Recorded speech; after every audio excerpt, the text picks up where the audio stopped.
Sarah had been planning this moment for weeks. She sat on her perfectly made bed, phone in hand, rehearsing the words one more time in her head before she typed them. The afternoon sun filtered through her curtains, casting everything in that golden light that should have made the moment feel peaceful. Instead, her heart raced with anticipation and something darker, something that fed on the idea of watching someone crumble. She and Alex had been together for almost 2 years. 2 years of what most people would have called a good relationship. He was attentive without being clingy, supportive without being overbearing, and genuinely kind in ways that sometimes made Sarah uncomfortable. That kindness felt like weakness to her. She'd grown bored with how easy everything was, how predictable he'd become. She craved drama, conflict, the electric feeling of having complete power over someone's emotions. So she started testing him. Little things at first. She'd take hours to respond to his messages, then act offended when he didn't seem bothered. She'd flirt with other guys right in front of him, watching for jealousy that rarely came. She'd pick fights over nothing, hoping to see him lose his temper, but he'd just calmly talk things through until she felt foolish for starting the argument in the first place. It infuriated her. How could someone be so unbothered, so secure? She began to see his emotional stability as a challenge, a puzzle she needed to solve. And today, she decided to deploy her nuclear option. Her fingers moved across the screen with practiced precision. She'd written and rewritten this message a dozen times, perfecting every word to inflict maximum damage. She mentioned his brother Marcus by name, knowing that would add a layer of betrayal that cut deeper than anything else. She described fictional encounters in just enough detail to make them feel real, to plant images in his mind that would haunt him. She questioned his masculinity, his worth, everything she knew he might be insecure about, even though he'd never shown those insecurities to her. She hit send and immediately felt that rush, that intoxicating sense of power that came from knowing she just detonated an emotional bomb in someone's life. She imagined him reading it, his face falling, maybe tears forming. She pictured the desperate messages that would flood in, the phone calls she wouldn't answer, the begging that would come. She'd let him suffer for a few days, maybe a week, then she'd graciously take him back on her terms, with him forever grateful and forever under her control. Her phone buzzed. Already? She grabbed it eagerly, ready to feast on his anguish. One word, just one single word stared back at her from the screen. Cool. Sarah blinked. She read it again. Cool. That was it. That was his response to the most devastating message she'd ever crafted. She felt her stomach twist, not with guilt, but with frustration. This wasn't the script. This wasn't how people were supposed to react when their world fell apart. She typed quickly, her fingers jabbing at the screen with increasing force. That's all you have to say? I just told you I've been sleeping with someone else, and you say cool. What's wrong with you? The response came faster this time. Nothing's wrong. If you're happier with someone else, that's cool. I hope it works out. Sarah's jaw clenched. She could feel heat rising in her chest, spreading to her face. He was supposed to be the one falling apart, not her. She was supposed to be in control. She typed another message, this time bringing up Marcus again, adding more cruel details, more comparisons designed to make Alex feel inadequate. I'm happy for both of you, came his reply. Marcus deserves someone who makes him happy too. She stared at her phone in disbelief. Was he serious? Was this some kind of act? Nobody could be this calm, this collected, this completely unbothered by what she was saying. She started typing faster, her messages becoming longer, more desperate, more aggressive. She called him names she'd never used before. She accused him of being emotionally dead inside, of being so pathetic that he couldn't even get angry when he should be. You must be taking some kind of supplement or something, she typed, her hands actually shaking now. Nobody is this calm. It's not natural. What are you on? Some kind of anxiety medication? Beta blockers? Tell me. Not taking anything. He replied simply. Just don't see the point in getting upset about something I can't change. Sarah threw her phone on the bed and stood up, pacing her room. This was insane. Absolutely insane. She'd dated guys before who would have blown up her phone with angry messages, who would have shown up at her door demanding answers, who would have made scenes that, while exhausting, at least proved she had power over them. But Alex? He was treating this like she just told him she was changing her coffee order. She grabbed her phone again and tried a different approach. Are you even hurt? Do you even care? Or am I really that meaningless to you? Because if I am, that's pretty messed up after 2 years together. I care, he wrote back, but I'm not going to beg you to stay if you don't want to be with me. Everyone deserves to be with someone who actually wants them. The rational part of Sarah's brain, the small part that wasn't consumed by the need to win this interaction, recognized that he was being remarkably mature and healthy about this. But that rational part was drowned out by her ego, by her need to see him break break to prove that she had the power she'd convinced herself she possessed. She tried everything. She sent long paragraphs detailing all the ways this fictional other person was supposedly better than him. She brought up old arguments, old insecurities, anything she could think of to get a rise out of him. She even started making things up about his friends, his family, his job, anything to find the button that would make him explode. But Alex remained calm. His responses got shorter, actually as if he was losing interest in the conversation entirely. And that, more than anything, drove Sarah absolutely crazy. Finally, after nearly an hour of this one-sided emotional warfare, Sarah decided to play her trump card, the ultimate power move that she was certain would finally crack his composure. She typed out the message with trembling fingers, already imagining his panic, his desperate pleas for her not to do it. You know what? I'm done with this conversation. You're clearly not worth my time if you can't even have a normal emotional response. I'm blocking you in 3 seconds. 3. She paused, savoring the moment. This was it. This was when he'd finally break. This was when the desperate messages would come flooding in, when he'd beg her not to block him, when he'd finally give her the reaction she'd been craving all along. 2. She could almost hear him panicking on the other end, frantically typing out a message that would stop her. She smiled, feeling that familiar rush of power returning. 1. Her finger hovered over the block button, ready to press it and then unblock him moments later when he inevitably freaked out through some other channel. She'd make him work for her attention, make him prove he cared, make him. The screen changed. A message appeared that made her blood run cold. You can't send messages to this person. Sarah stared at her phone in complete disbelief. No.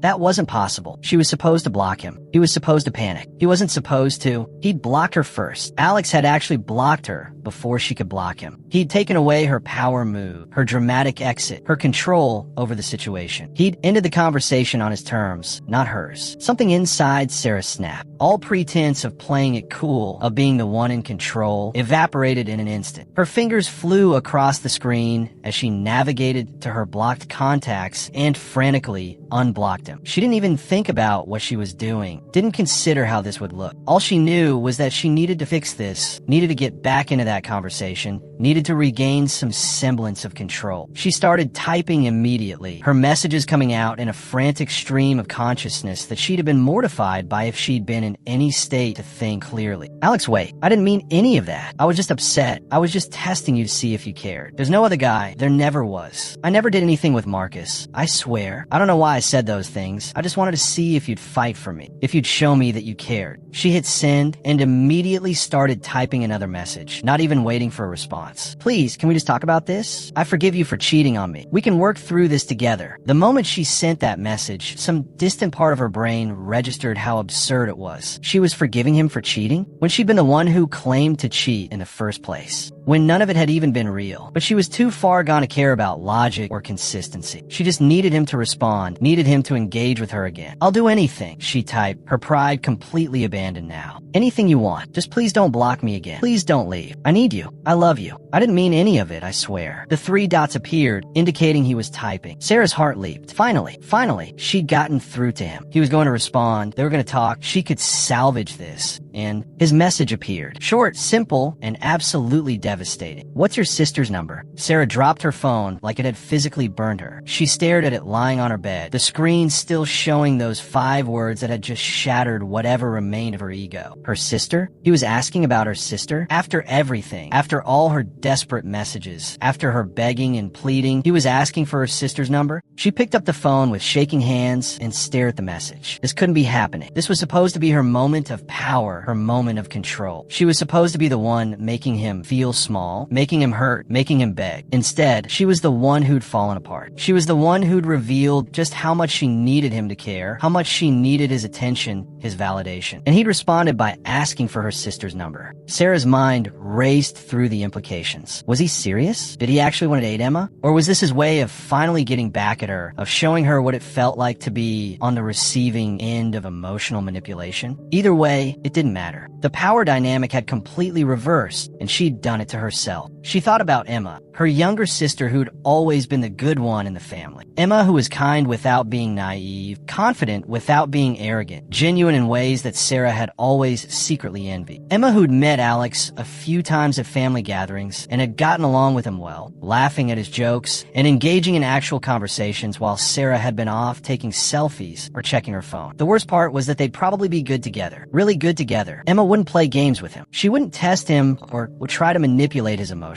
She'd just appreciate him for who he was, and he'd probably be happier than he'd ever been with Sarah. Sarah started typing a response, then deleted it. She tried again, then deleted that too. What could she possibly say? That he couldn't date her sister? That was cruel to even suggest it? After what she'd just put him through, after the things she'd said about him and his brother, after the way she'd tried to emotionally torture him for her own entertainment. She had no moral high ground to stand on, no right to be offended or hurt. She played a game, and she'd lost spectacularly.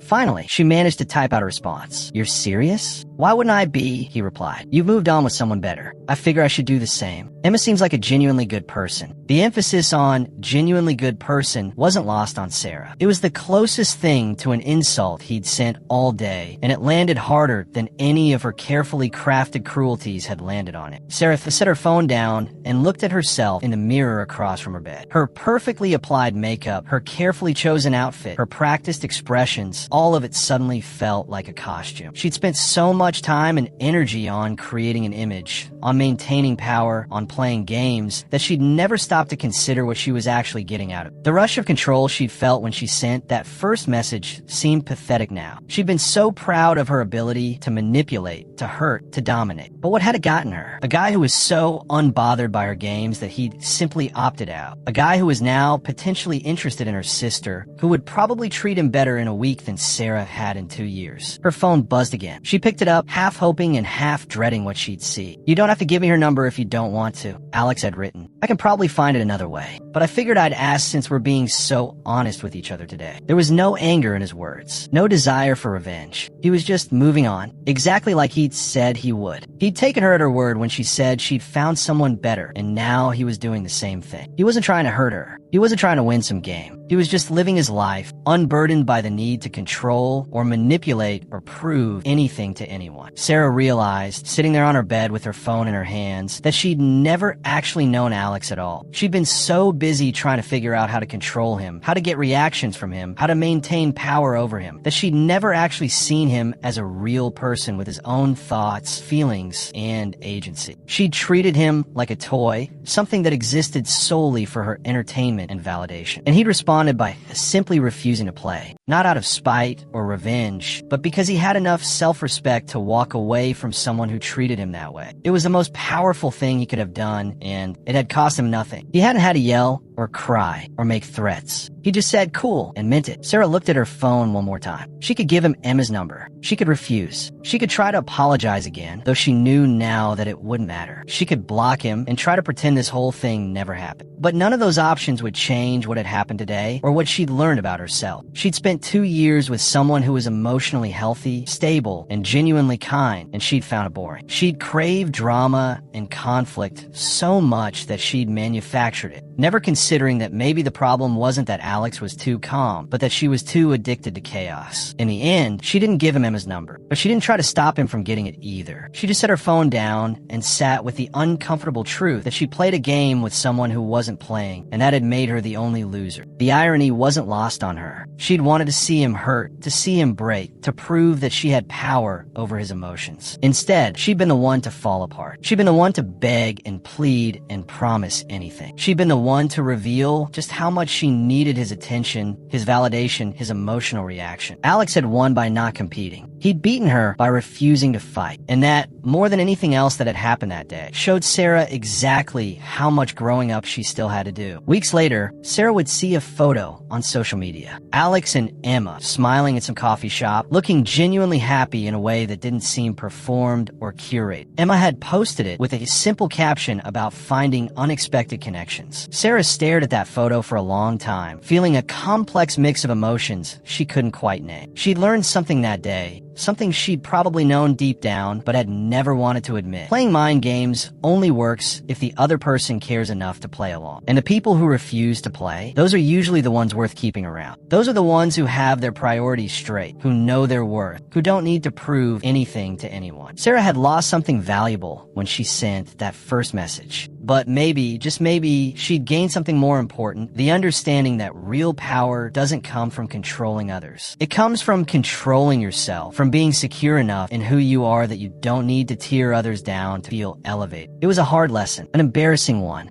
she'd probably cringe about for years to come. But it was a lesson she needed to learn, even if she'd had to learn it the hard way. If you enjoyed this story, like and subscribe.